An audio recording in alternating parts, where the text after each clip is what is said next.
Nag-iisa lang po ba kayong kumain everyday, guys?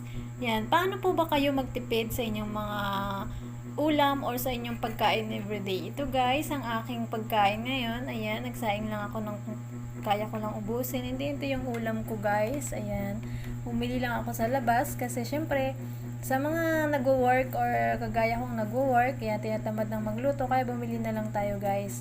At ito guys, itipirin natin pang hanggang bukas guys. Kaya yung budget natin no 100 pesos, ayan guys, yan pang dalawang kain na yun para makatipid tayo. Ayan, paano po ba kayo magtipid guys? Ayan, may with the sabaw pa po yan. At ito naman po yung sinaingan natin. Napaganda ng rice cooker nito guys, kasi ayan siya, hindi dumidikit yung kanin sa kanyang pinakang lalagyan, di po dumidikit.